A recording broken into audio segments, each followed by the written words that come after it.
Okay, let's talk about something that's happening in every single classroom, but it's often invisible. We're talking about youth mental health. And if you're an educator, you know.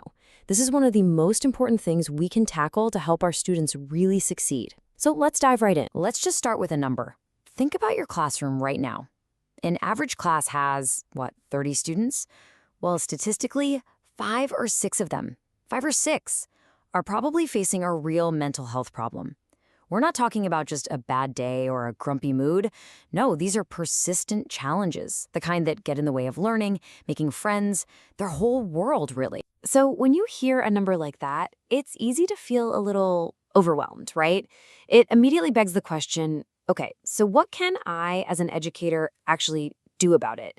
And that is exactly what we're going to break down today. We're going to give you some clear, practical answers, a real game plan. All right, so here's how we'll tackle this. First, we'll get a handle on the unseen struggle itself.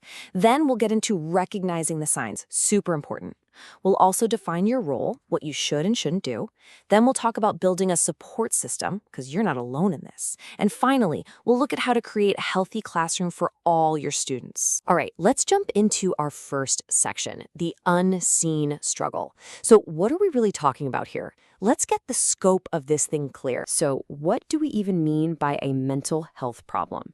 It's really important to get this right. We're not talking about a student being nervous before a big test or just having an off day.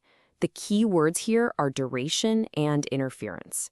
This is something that's been going on for more than a few weeks, and it's actually getting in the way of their daily life, their learning, their friendships. Think of it less like a bad mood and more like a health condition, because that's exactly what it is. And this part is so important to get. These are not bad kids. It's not about them being lazy or defiant, and it's definitely not about bad parents.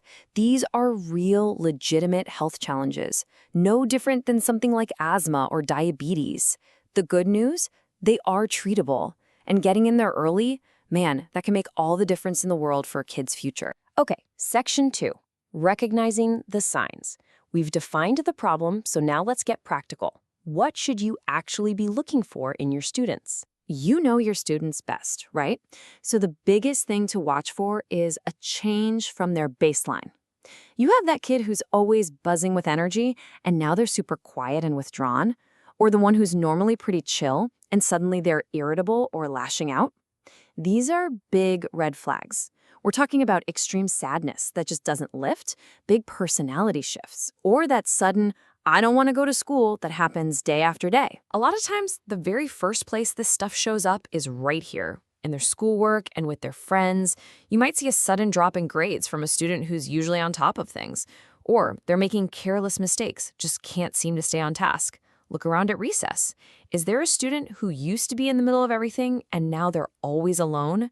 These aren't just academic problems. They're often signs of a much deeper struggle. Okay, on to section 3. And this is maybe the most important part of our whole conversation. What is your role in all of this?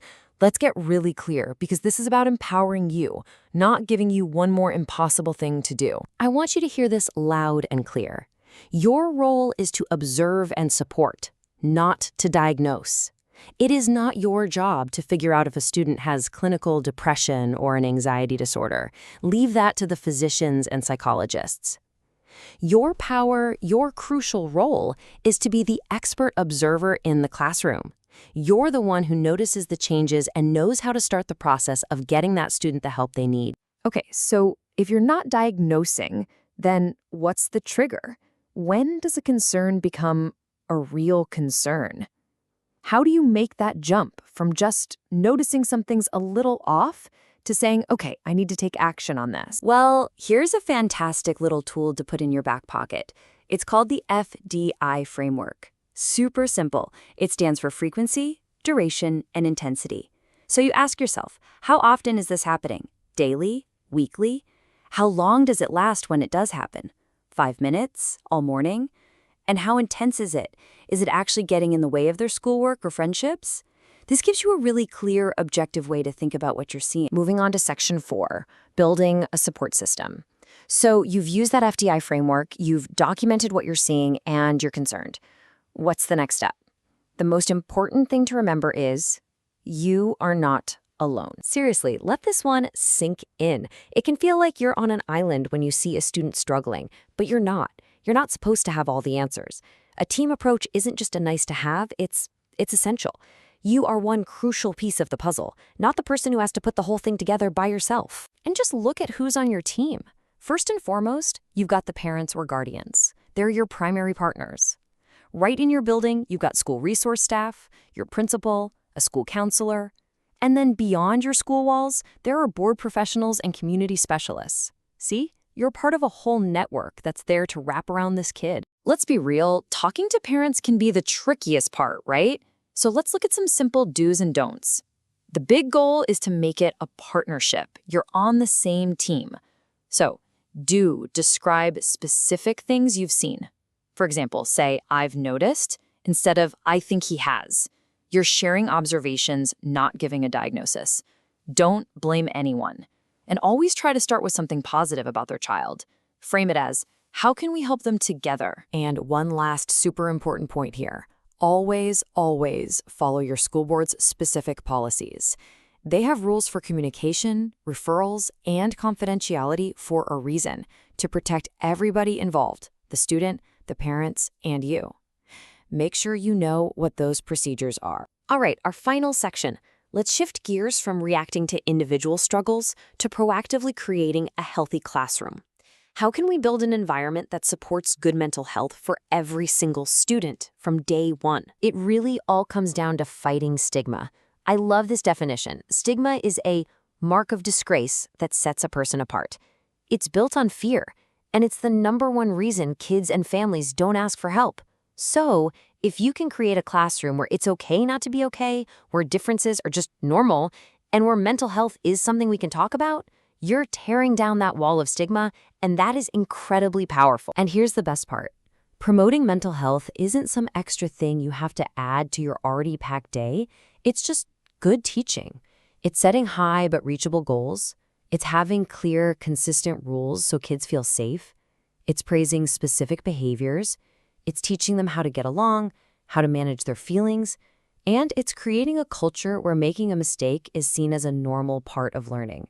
You're probably doing a lot of this already. And here's the ultimate takeaway. Creating this kind of positive, supportive classroom climate doesn't take away from academics. It's the very thing that makes academic achievement possible. When kids feel safe, seen, and supported, they are free to learn, to take chances, to grow. It lifts the entire classroom up. So we're left with this question. I know this can feel like such a huge, overwhelming issue. But real change, it doesn't start at the top. It starts small. It starts with one teacher in one classroom creating one safe space.